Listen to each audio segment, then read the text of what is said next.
ar nyanto joda do e Fouti Wutal boutique woni ko do e der Thiès keur Massamba Gueye Peul to rangrango woni do lawol fade keur dago sada fay galle jem to tableau dabakh maliko darido Fouti Wutal boutique addi koko hesdi pul jesner siphon lafaya jipir coton tunimuni applique chimical waxé taguet lin Pageris Gold prêt-à-porter tawko rewbe e worbe brodé coton dentelle arva italien tawko worbe bimi ebe jeeya en gros ebe jeeya kadi détail anti do hebde hen ko leri non mbatta ko 77 346 56 13 walla mbada 75 367 00 40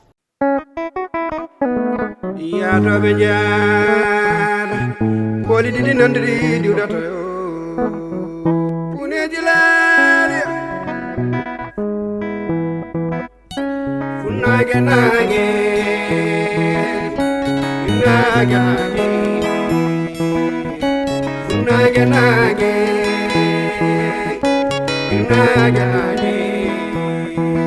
rewe war konage kwala fomo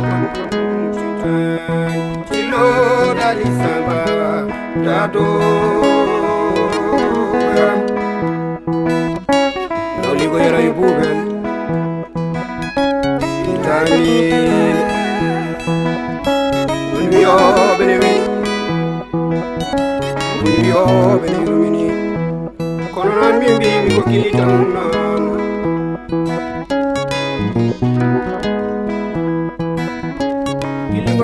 kakadi babgal lambada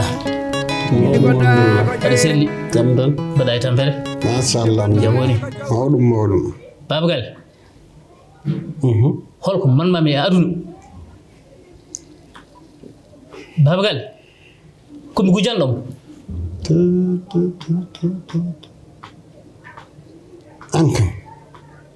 an bere burngoni yaaji bere wawa findir ndawra Allah han njaha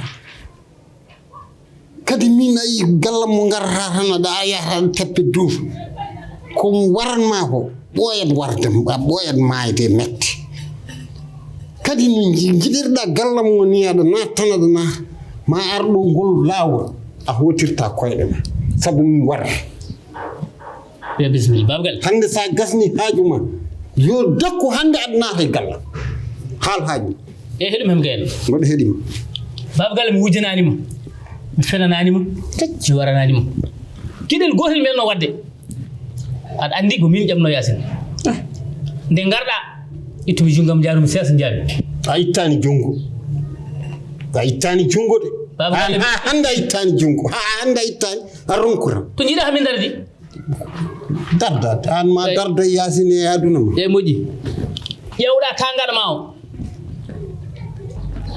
an halani manel mine Jeynaba min jindirano immun manel bidamo ko porsado hawnate gilli he sabu holdum a resi yasin tan bele wi ablay kanyum resi duubi sappo so yida kam hami gonda duubi sappo baba galle ka mawdo hunu ma yo o mbode an ko kecci kalta ay kalta do ko kecci ay min hulani mi jengjaaki kadi ay ko kalmi ko min kala ko kalmi nde handa min ka dandin min ka kalmi fo firtata min ke bodandi ka peno mbimami min kay ko min wiima an a jami yasin ha maytiri ha hande ha do gonda ko jamde ala ferta dum tagi wiidem yo koyngal ma dokko gallam mo gilam wardem avertissement premier avertissement hande yo koyngal ma dokko gedel dem min gel Jeynaba yidano appeli Jeynaba dog wala do kedduda do yadun he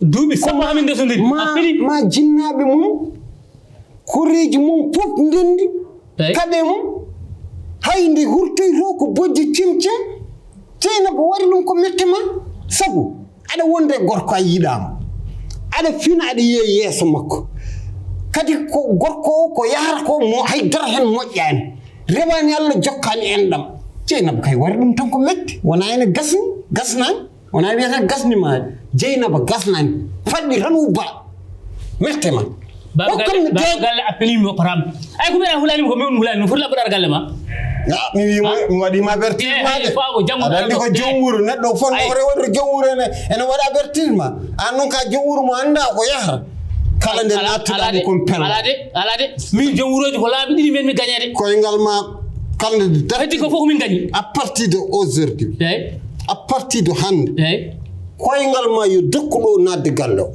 yede nadda galle fof ko pello hande fuɗɗoto hami maya bonnata galle o moƴƴi hande fuɗɗo hami maya binnata galle o jiya hande sa rena ka joftoyta jamilaɗa haalami haala ko wonma jomwurto ɗo dañirɗam wawa dañde no dañirɗani sabu jinnaɗo makko debbo weltuno hema a semdi weltaki ndesɗa ɗum tan koye kata bonɗo aɗa waɗi ɗum tan e jeyge o ko wakara yimɓe kala mi kocciri hen tan jeyge jinnaɗum kocciri cukalel towsel on noon del delto ƴew joni no wayni elle mangolore tamba o hayyade yasin haydara ustake mo sowna ko ɓeydemo ko faiblesse ƴew jeynaba jeynaba meser nangu ɗum ha hedde mum ƴiye ɓole a peli jeynaba ko maroke ƴiye ɓole bonni ma fena te babagal edem haalama ay babiraɗo ya fenade anuma saɗa yaha kadi yo dokkural e babagal ko woni a wi wotam nattu galle ma gurde mam noon yaltu hen haalaɓa cer wat ko rewi lawol de wotam yiitu waɗa haalam e wuro ngo mi pare ma ngo a jeeya ɗum a jeeya wuro ngo mo jeeyi wuro ngo haalɗo kalneɗa ganda ko kalɗa yaltu gurde mam tan baba galle yo haala hagas jeeya ɗum ka woyu sa yamani tan mbaɗa ƴeƴeƴeƴeƴeƴe an naata gallam tan no belɗa sa nattiɗo komi coho walla mi soppuma walla mi felluma gilli gonɗa ko kaaɗi gilli gonɗa ko jeyre gilli gonɗa ko jawdi Salam alaikum. Assalam. Mor salmin marana jaba kimi. Sawa? Yumu hawa. Na. Yero. Bamen Adam yumu hawa bamen Adam. Yero so. Badal sen. Yumu hawa bamen Adam. Ay de ndo joy wala. Mo. To kope amwon. Kope ma yalti. Ha? Mo yalti.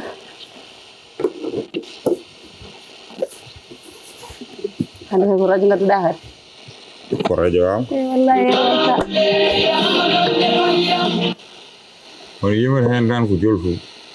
Nango wona jolfu. Music wala fan. Oh ko tern sama so yiman. Ah. Ni la ma ci be kado. Kado dirtima. Annalu. Ko tiwa wannal. Nala haji. Hey, misigaji wala fan. Ndo haji ma mi nanta dum ni. Sawa vira to kope am woni. Kope ma yalti li man. Kope am yalti. Ha joni bammak dañande résultat debbo. Ko wona hende. Dum woni ko fotani wonde non yum hawa. An forani jabde dum yum hawa anne. An jaw sen kali go. Jaw tan kalden gongde. Se bam yum manen mai. Bamu manen. Hare makko lijjide hore makko. Lijjite leese makko. Lijjite mo ngaflaaw makko mo rendirta ngaflaaw. Comme no lijjirima am ni o fotano lijjide manen la pare. Kalden gonga tan. Yona heno woni. Ala. Ana fama. Annaw dewgal makko dewgal mane. Ala, randi kanko fonno ko resande manen ha pare. O jodo yumirade mawdo taw ko mawdo. Kono an ka wondindira manen o biye o jettuma an o tottuma manen joguma kanko jew goddo wala solution yero suko yero an jimi halama ha yo kaale ba ha hanni an ko wondude an buran bonde neti orwiyam non min kay wi ma non orwitam min dewgal ma yakko bamu mane al furi halde duma heccani mi de orwitam min heccuma puti dogal fenat min oru deften tan sadara yarde afay lay sahara jalawol ma to bamu mane don ma bamu mane yehi bima mimi ko wadde mimi ko an fenat da flash buys photo nice na la ila e pro aja mawri sama ma buntu bi way photo bi de boy bi la daja ba fo jëm ni mu ne fo jëm da ba bëgg dem o ki li ngeen na yow fofu auto yi dañoo grève auto bi ñu da indil matt mi dafa grève Ali Gueye dafa grève xaw ma nan sa sama boy bi laa bëgg a dem jox ko mu kii génne pono mu samp saret bi pour utali ma ay mat pour fuur bi mën a am lu ma lakke ngoon. papa yow lii la ñu waxoon démb. waaw. kër ñoom xawaa nag. daal waaw kër ñoom xawaa moo di sax maa ngi ci ça fait 2 semaines maa ngi ci dégg nga maam di ut ku ma àndal ndax yu mu demee nii boo cay dem foog nga am nit ku teey nit ku am légal miin Fuuta nga ànd ko yab ko boo leen demee mu mën laa waxal ndax ñun amul fi ay bokk mais 2 semaines 3 semaines la ñu dafa mel ni nit ñi dañ koy yëgoo gaaw la mi ma ci yaakaaran wax ko ba mu ne ma waaw génnaan na ci xam naa dañ koo xelal lu ma ci man ñoom ñi maye kay ñoo ma war a kut fiil na ma ñëwal waaye nag mënu ma leen di leen bàyyi xel papa foofu noonu man yow yaay sama priorité nga ànd ak nit nga bañ a ànd ak nit ça m'est égal yow yaa fi sama papa soo amee ku nanguwul yow nga demal sa bopp looy xaar pour ànd ak keneen man doo nga def faa mën a demal sa bopp di wax lu tax mënoo fa dem yow dégg nga laa faa non man xam li tax instant bi wutuma beneen solution parce que yow sa devoir la man ma gis fii nit ma bëgg ko ma yónni la nga dem dox fa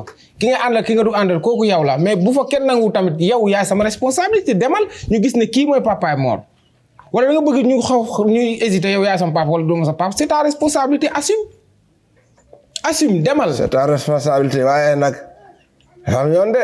ban yoon dëkk jàmbur lañ man nag bu affaire bi méttee ba nar a métti man ma luyee ay paa def leen paa yu am dignité yu am nekk responsabilité ñu dem gérer ma sama mariage quoi parce que man mooy loolu de. nga luyee paa. ma luyee paa kay.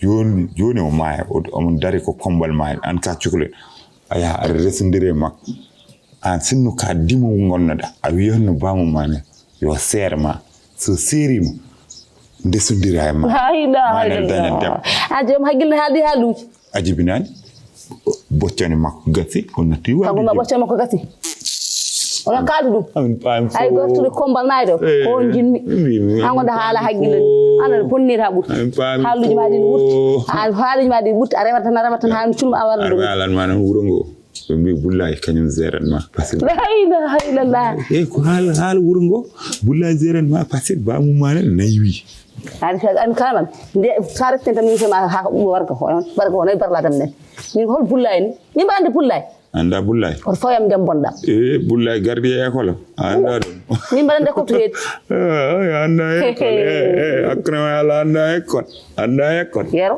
anda école mi toyni mama yeni getsi yeni to manel woni yanda menda nanga puida anda kal ay baba blay wona dim baba blay no jew bingil makko taranta wa dande taranta wala ka sel bingil makko taranta ko to ba mako daron so darna him daron dum dande min darni mu don ko hala ko tewda e bonde neeri e warande mo ma ko ganduda bubel woni mo jaba woni ci ko ma ganda warande mo wi bubel yo armun mi sere mo manel resam ay ser ayida ser ala bubel woni mo yira wallahi bubel woni mo yira ala bi sabi da seri bubel hora ko warlo yo ba mu manel ser ma manel resma ala hawla wala quwwata illa billah aliyati min salimillah ha ko amon boccode amon boccode ngona pasdam bar hukuma siw mi yare lewol ma o mi yaha est ce que lewol ma na safi anda hani ko tira ko hunu sori ko erta do lewol ma na safi anda safi wala safani haade lewol tan wana dum kal mi so taw lewol ma ni tan haade lewol subna da bonnit non papa li ñaaw na de da nga mer waaye lu tax du ma mer en tant que sama papa ma am samay soxla yow mënoo ko def ngay jël saret bi ne mooy sa priorité dem defari pono bi nga xam ne n'importe qui mën na ko defar lii war na la mën a tardé bu ma xeebal sama fëri li may lakk bul ne lii priorité la man daal Mor xawma loo bëgg ci soxna Pël rek yow koo xam ne sax ba am na fi 40 ans mënuñu koo may yow nga ñëw rek ne yow pël baax na man pël nga bëgg fexeel ba bul ci am déception de ban déception loolu lépp bu ma ko ñaan yow affaire bi xaw ma tax yow d'accord ci yow dafa ndànk bul boo di ji léegi tellement jeex na léegi jëlal yi nga yóbbul ma defaral ma pono bi joxal ma ko booy bi ngeen ànd util ma ay mat man dem ci loolu doxal ma loolu yow nga am 40 ans nga am 10 ans kenn nobul la yow sa problème la parce que yow nëbbuñu la mais man am naa fi 1 mois 1 semaine nom nañ ma assume demal nga def loolu waaw yaay buñ ma gis nga xam nga lal bul bëgg rek taxaw nga xale yi léegi jël produit nga yóbbul ma loolu du problème loolu du benn problème yow yóbbul ma yóbbul sa xel nga dem kër ñoom xawaa dinaa fa dem de ay de nga dem fa nag ngir yàlla demu responsable boo fa demul ngir yàlla loo fa dem ngir lan bul dem di parce que ni ngay waxee ni boo ko fa waxee du am dara wa dama yaakaar ni fii dafa dangaa naa ni jorox bëgg jigéen topp ko bëgguñu le yaa yóbbul ma ko ma réfléchir fa ma war a jaar ndax il faut ma ut lu ma yóbbu oto yi dañoo grève te yoruma xaalis yoruma seen naage naage naage naage naage naage naage rewaye war ko naage wala fomo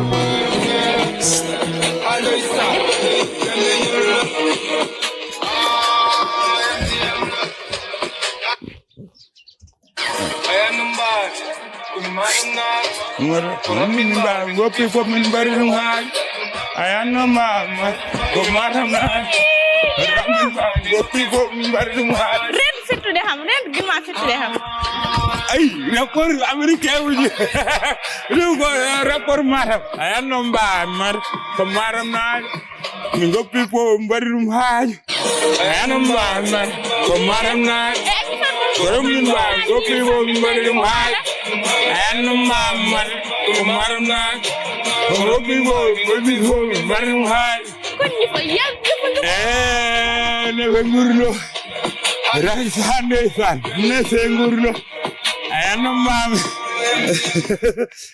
ko matam najo ko rapport ko matam najo o yer ko ayano mamar e bi ko wadi jaw o ngenya halaka wala o logga dem ngal o modo dum ayano mamar ko maram najo no dum noddida ala wala dum ko haaju ko ngon ko haali dum rapport hal mi din nan ko subala o je ko maram subala ayano mamar ko maram najo ko rabmin baay dum teg ngoppi po bari dum haaju wi neke ngurlo ay o fore dum kade ndeke ngurlo ayanna ma wini mi so mi yender wurto mbiyata mo ko ayanna mam ko mogna ko yirlabe min gummi fayi funebe ha noddida ham ko bari wala ko haaju daga min nanga radio ko haaju mo tofliru ma haaju original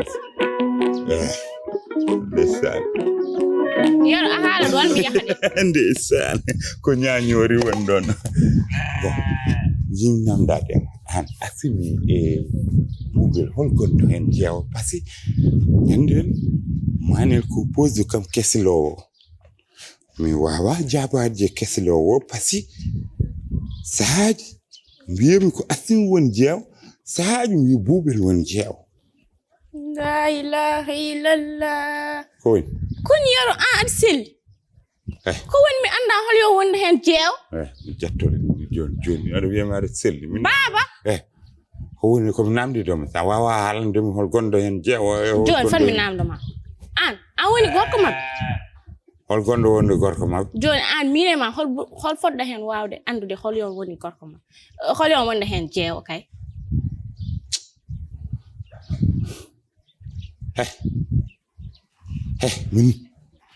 min namdaki mo hol min ma hol gonɗo andude mbimam aɗa andi hol gonɗo hen jeewo alnama sa anda gonɗo hen jeewo kadi alnakam an o ɓuuri andude hol yo wonde hen jeewo ko haɗen so taw ko min ɓuuri andude joni an hol yon giɗɗa resde hol yon giɗɗa resde kamɓe ɗiɗi asimi wi kañum adimi res kono buubel kadi resi asimi kadi mi restimo kadi mi resti asimi kadi nde ko woni ɗum an famani haala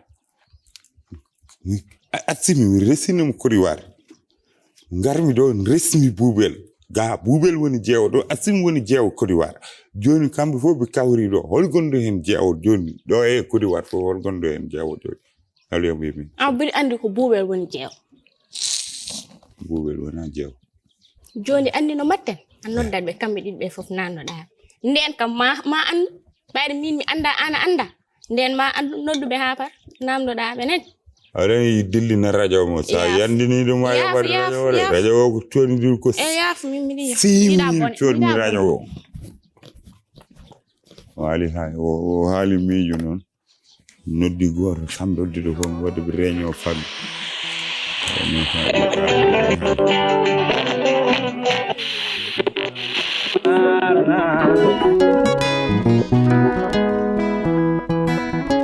Gili gonda ko kadi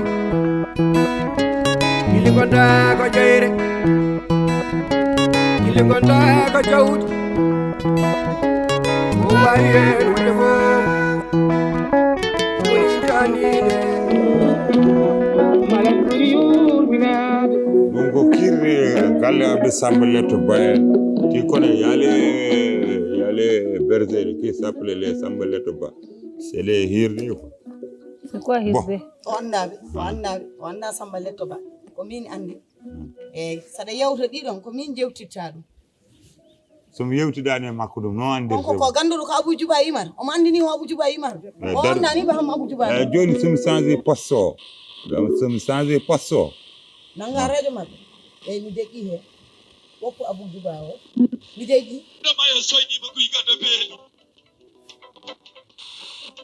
a nanga radio ma noro yiɗa koyni o e noro yiɗa koyni ɗum ko kawamo yiɗi haalde bon min je vous ai appelé min noddi mon ko haaju o ko holdum pasi heure ndi kawrumi e manel omoni dépassami somi haali o wi kam an resi rewɓe diɗo kono anda gondo hen jeew anda gondo hen lembel a faami mi namdi Maymoun o wi kanko o anda mi namdimo hewɓe mi ganda donc noon mi nodɗo on onon diɗo kalne kam hol gondo hen jeewo hol gondo hen lembel par ce que kadi il faut que mi anda mi wawa yaade tan somi namdama e laabi ɗi hol gondo hen jeewo ma mi wiya mi anda gondo hen jeewam mi anda gondo hen lembelam e sa faami no mbirumami ni an yero ɗum no namdini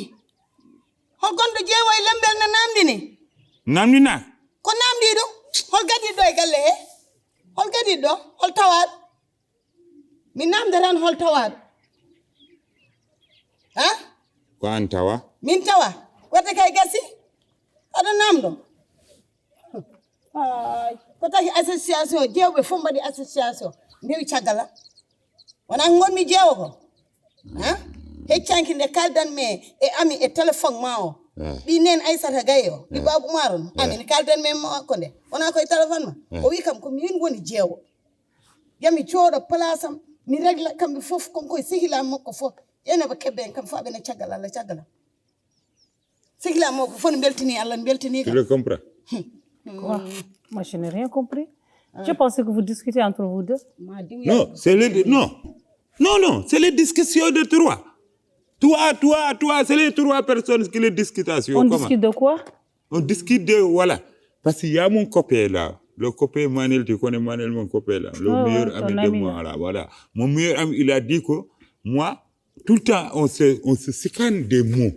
Il me sicane mot, je le sicane mot, je lui dis, moi j'ai dos, toi tu n'as rien. Il me dit, tu as dos, mais tu ne connais pas les premières. Et les premières arrivées, c'est qui? Je ne comprends pas. Je demande, elle dit que c'est elle la première arrivée, toi tu es la deuxième arrivée, quoi. Votre mariage a duré combien d'années? Voilà, au Haligong. Dawgal men, no foti duubi wat. Holdum? Minima. Ah. Ko wondi mo hen? Non. Ko wondi mo hen? Way ngonden koy jewra, jaabu mu tan. Haji moko ala hen. Tuwa tiye jeewo. Tuwa tiye jeewo. Non. Tiye jeewo de. Jeewo. Min woni jeewo. Min woni jeewo. Haji moko ala hen ko. Les jeewo c'est les premières. Les lembel c'est les deuxièmes arrivés. Les premières arrivées, on les appelle les jeewo. Les deuxièmes arrivées, on les appelle les lembel. Les troisièmes arrivées, on les appelle les tatobel. Les quatrièmes arrivées, on les appelle les J'espère que tu n'as pas ça dans ta tête. Troisième, quatrième, là. J'espère que tu n'as pas ça dans ta tête. Non, il n'y a pas les troisième arrivées. Je t'ai cédé la place de deuxième, là. Tu as fait deuxième, derrière mon dos. Maintenant, troisième, il n'y en aura pas. Non. Moi, je suis la première. Toi et moi, on a fait 10 ans ensemble. 10 ans ensemble. Si tu n'avais pas quitté Côte d'Ivoire, là, on aurait avoir 3 enfants. Non.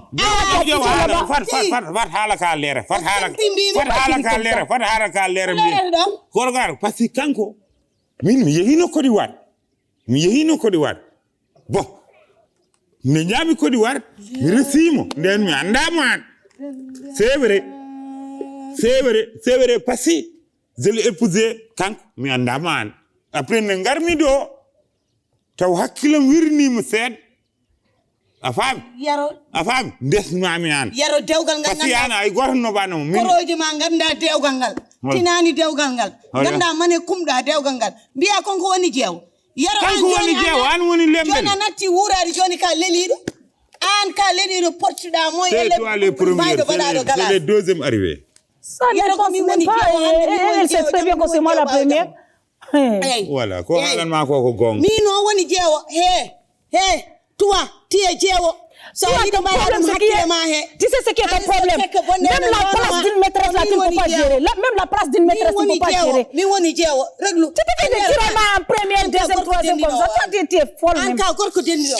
Hay baawuji gise maabo addanno ham do baawuji merem si njami atel yew usana mbida hejana yam gartida ngujjuda yewmu temedere njami ton be mbiya tottimo baawuji yaro yo haqqi yo Allah ñaaw a wonata jeewo hande wonata jeewo kanko woni jeewo ko do tawi kam kanko woni jeewo c'est le premier c'est le deuxième c'est le deuxième sama wona jeewo yami mami nanne jeego ili gonda ko jeyre ili gonda ko jawdi o waye wonde fo woni janine